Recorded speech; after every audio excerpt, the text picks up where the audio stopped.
Good afternoon. I'm just sitting here thinking about the past and my involvement with motorbikes. This CB200 that admittedly I'm following off the laptop was my very first bike. CB200 green, and I put side panniers on it, and I put a top box and a screen on it, and I thought I was the bee's knees. Excellent wee bike, a real workhorse, and totally reliable. There's an upshoot from the very famous CD175 and the much rarer CB175, so this was a CB200 kickstart, and it had an electric start, so it was something else. Probably bought in and around the late 70s, probably about 1978.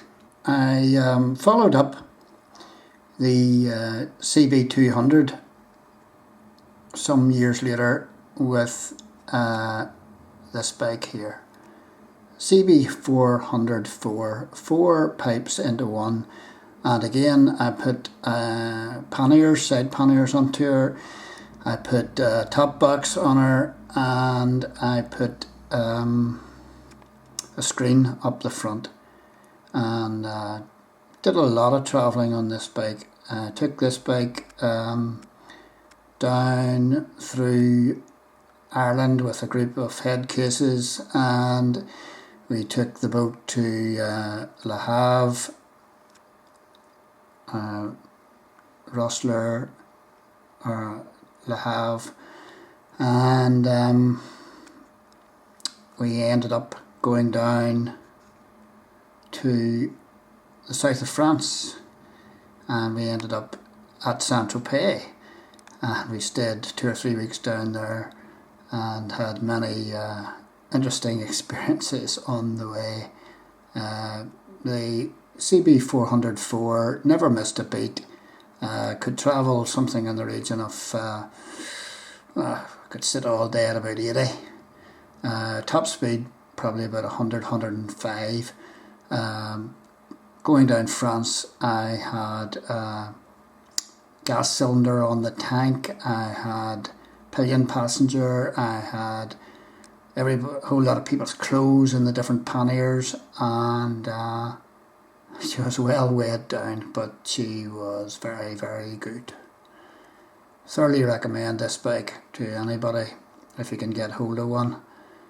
Moved on from the 404 to a CB750 K6, and I rode this bike for several years. She was a bit of a brute, didn't go around corners very well, plenty of lift, 4 pipes, and I rode this bike back and forward to school, and it's a brilliant workhorse, quite heavy, but I would ride another one again, but probably too heavy for me now. Good old bike, enjoyed riding this one, always wanted a 750, but having said that, the 404 probably was an awful lot easier to handle. When I got married, I went off bikes for years and years, and needs must. I bought a 400NA, red one, just like this, to ferry me back and forward to school whenever I was married. A good workhorse. It was a twin. It was an excellent bike, and it was very cheap. Didn't look much, but I didn't care, and again put panniers and stuff like that, and it did the job. Finally, what did I do with it? I fell off in front of the school one day in the ice, coming off the slip road, off the dual carriageway, and I picked her up, and she went again, no bother. And finally, I was bump starting her beside Owens on the Albert Bridge Road, and after several unsuccessful attempts to bump start her, she took off. I bunged her into, I think it was second gear, and she took off, and I was sitting side saddle with no helmet or anything else, and she careered into a telegraph pole, and I dislocated my shoulder, and the bike was a write-off. So that was goodbye to the 400 NA. I always liked this bike. Top speed was probably in around the ton, and she did me well. My next bike was a 650C Honda again. I never moved from the Honda mark. This was an American import and not sold in the UK. And I had heard that a fella who ran a company called Gemini Motors up in just outside Strabane was importing huge numbers of second-hand American motorbikes, and they were totally rust-free. And got up there, and he had a warehouse loaded with American motorbikes, Honda motorbikes, and they were absolutely in pristine condition, and he wasn't looking all that much for them. I think I bought this one for 14,500, and there's only about 20,000 miles on it, and it was absolutely excellent, and I rode it for years. I took my son, I can remember, up and down to the sad day that was Joey Dunlap's funeral, and we attended that funeral, and I was riding the CB 650 Custom. Great old bike. It finally just fell to bits because I had used it so much, and I didn't do an awful lot of fixing up. I certainly put petrol in and kept the tyres correct and changed the oil and the brakes and whatnot, but it finally succumbed to rust and fell to bits. So I think I got £100 for it whenever I sold it on. Whenever I retired, I had a big head, and I had checked out all the bikes that I could think of, and I had been told that the ST1100 was the bike to get. It was the ultimate touring bike and ultimate beast of a bike. Well, big head me, and I should have known better, got an ST1100, black one, just exactly like this one, and I rode it for 3 months. Was never ever happy riding it because it was just too much of a brute. It was too big.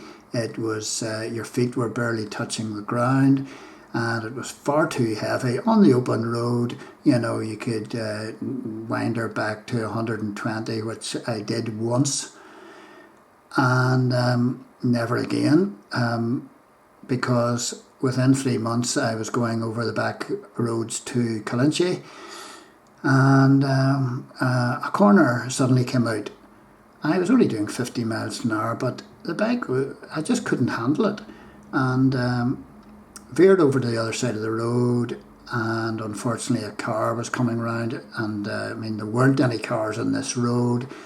The road was bumpy and bendy and hilly, and there weren't any cars normally, and unfortunately a car was coming round. I could have got round the corner, but for the car, I tried to lean her over. She grounded, and I had a major accident. I wrote the ST1100 off. I bailed off the bike. I broke 3 ribs, a collarbone, and punctured my lung.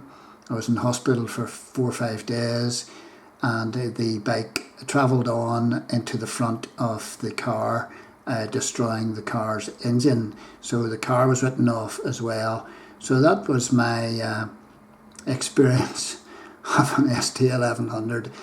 My heart ruled my head. I bought a bike that was just too big for me, and I would never ever ride one again because it's just massive. It's a brute, it's a beast, and I just couldn't handle it. Maybe there's others that can, but that was my experience.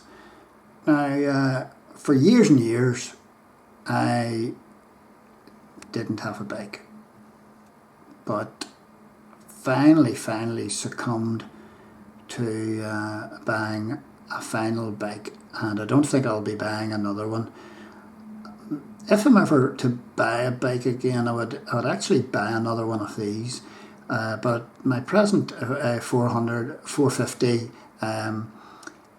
SC Nighthawk Honda, it's an import again, American import, and it is a super bike. It's brilliant. I've put a screen on, I've put leather panniers on, and it's got this sissy bar at the back for my passenger to lean into. It's almost identical to this one in the picture, and I'm well pleased. It's easy to handle. It's not too heavy on the petrol. It can be parked up so easily when you're going into town. And it's a twin, and it requires minimal maintenance.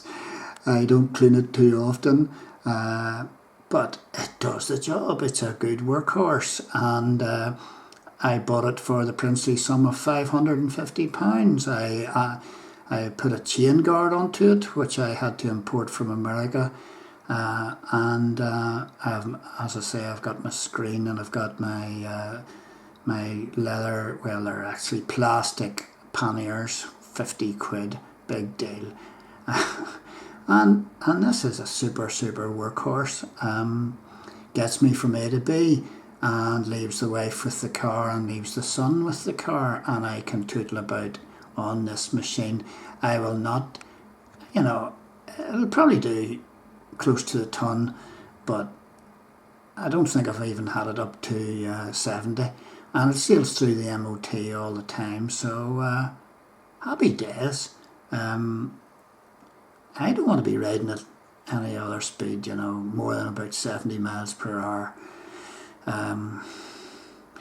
Long distance travel on it, obviously not a good idea. You get buffed about and whatnot, and it hasn't all that much power, but going into town, etc., does a good job, and that's all I want. A to B, 10-mile runs and back again, and that suits my purpose. It's a Honda 450 SC Nighthawk, and I get more people turning their heads to look at me as I go past on this machine, because it's an absolute rarity. You just don't see these around the place. I think I've spotted one in the whole of Northern Ireland. In the 3 years I've had it. I have a red one like this too. So, you can keep your CBRs and your Hornets and all the rest of it. People see plenty of those, but you'll not see too many of these Nighthawks about the place, and especially a 450. So that's a list of my bikes. Hope you enjoyed that.